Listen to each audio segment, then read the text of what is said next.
তরকারিটা ঠান্ডা হওয়ার পর ঠিক এরকম জমে গেছে। এটা রুটি ভাত যে কোনো জিনিসের মধ্যে খেতে খুব সুন্দর লাগে।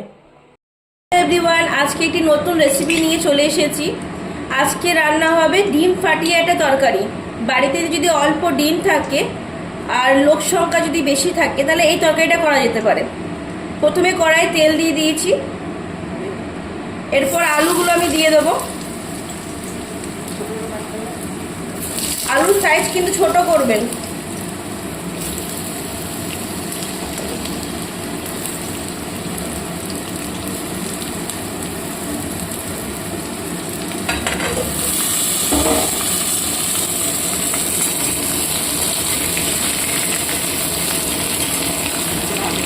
এবং আলুগুলো লাল করে ভাজতে হবে, ভালোভাবে ভেজে নিতে হবে। যতক্ষণ আলুটা ভাজা হয় ততক্ষণ মশলা করে নেব। ধনে দিলাম, অল্প গোলমরিচ দিলাম, জিরে দিলাম। আপনি কাঁচা লঙ্কা শুকনো লঙ্কা দুটোই দিতে পারেন, আপনার যেটা ইচ্ছা। আমি আজকে কাঁচা লঙ্কা দেবো আর দুটো শুকনো লঙ্কা দেবো, দুটো মিশিয়ে আজকে রান্না করব। আপনারা যেরকম ঝাল খান সেরকম দেবেন, আমাদের বাড়িতে একটু ঝালটা বেশি খায়।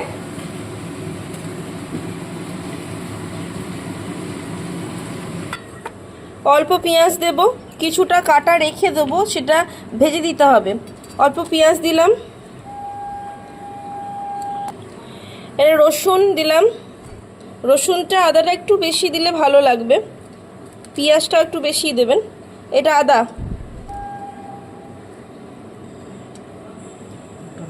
আর তার সাথে একটা টমেটো পেস্ট করে দেবো কেটে এটা। আচ্ছা, মশলাটা আমার হয়ে গেছে। আদা রসুন পেঁয়াজ একটু বেশি দেবেন, যেই পরিমাণে আলু থাকবে তার থেকে একটু বেশি দেবেন। মশলাটা একটু বেশি দিলে এটা খেতে স্বাদ হয়। আর একটু পেঁয়াজ রেখে দিয়েছি ভাজার জন্য, এটা তেলে দিতে হবে। সব দেখিয়ে দেবো এক এক করে। এই তেজপাতাটা এর মধ্যে আমি দিয়ে দেবো, একটা তেজপাতা দিতে হবে। আলুটা ঠিক এরকম লাল করে ভেজে নেবেন। এই অবস্থাতে একটা করে ডিম ফাটিয়ে দেবেন এর মধ্যে। এই ডিম ফাটিয়ে দিয়ে এটাকে নাড়তে হবে কনস্ট্যান্ট। ভালো করে প্রতিটা আলুর সঙ্গে মাখিয়ে নিতে হবে। এটা হাঁসের ডিমের হলে বেশি ভালো হয়, কিন্তু আজকে আমার কাছে হাঁসের ডিম অ্যাভেলেবেল নেই, আমি আজকে মুরগির ডিম দিয়েই করব। আপনি ডিম যত বেশি দেবেন তত খেতে ভালো লাগবে। এবার ডিমের পরিমাণটা কম থাকলে আপনার যেমন থাকবে তেমন দেবেন, যেমন মধু দেবেন তেমন মিষ্টি হবে। আমার কাছে আজকে 4টে ডিম আছে, আমি 4টে ডিম দিয়ে আজকে এটা করব।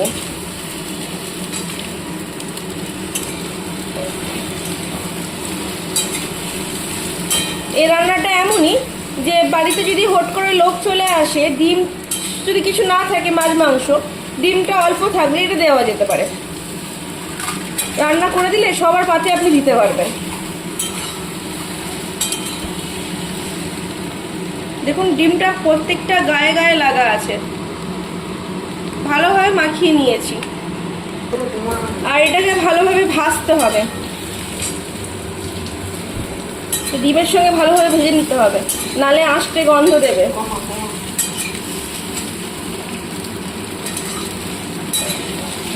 আর গ্যাসের ফ্লেম একদম লোতে রাখবেন, কম রাখবেন।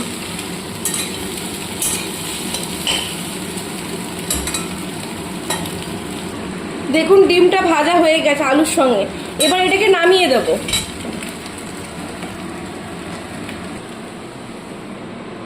এটাকে নামিয়ে নেব।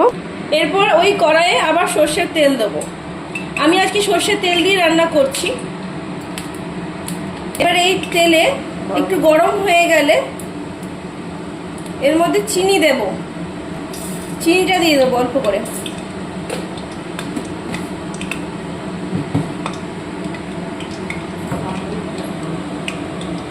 আর চিনিটা লাল হয়ে পুড়ে যখন ওপর দিয়ে উঠে, দেখুন চিনিটা ওপর দিয়ে পুড়ে উঠছে, চিনিটা দেখুন ওপর দিয়ে পুড়ে উঠেছে।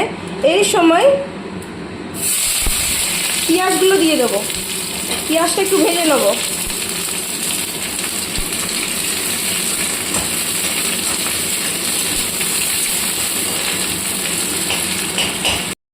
পেঁয়াজ পেঁয়াজগুলো একটু এরকম ব্রাউন ব্রাউন ভাজা হয়ে গেলে এবার এর মধ্যে যে মশলাটা করে রেখেছিলাম, এই যে মশলাটা, সেটা এর মধ্যে দিয়ে দেবো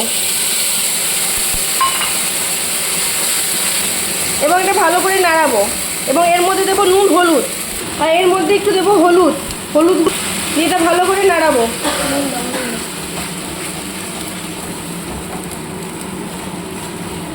একটা নুন দিয়ে দেবো পরিমাণ মতো, নুন হলুদটা নিজের পরিমাণ মতন দেবেন।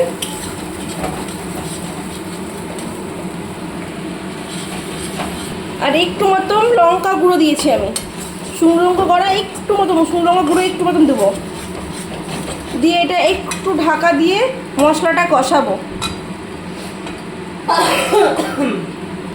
মশলাটা আমার কষানো হয়ে গেছে, দেখুন একদম পারফেক্ট কষানো হয়েছে, ওপরে একটু তেল ছেড়ে এসেছে। এই অবস্থাতে এই যে আলু আর ডিমটা ভেজে রেখেছিলাম একসঙ্গে, এটা দিয়ে দেবো। এবার এটাকে ভালো করে একসঙ্গে কষাবো একটু।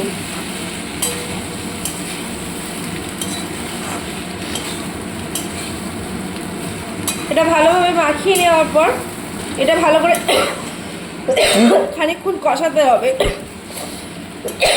ভালো করে কষিয়ে নিতে হবে ভালো করে। এটা দিয়ে একটু জল দিব, জাস্ট অল্প পরিমাণে একটু জল দেবো এর মধ্যে।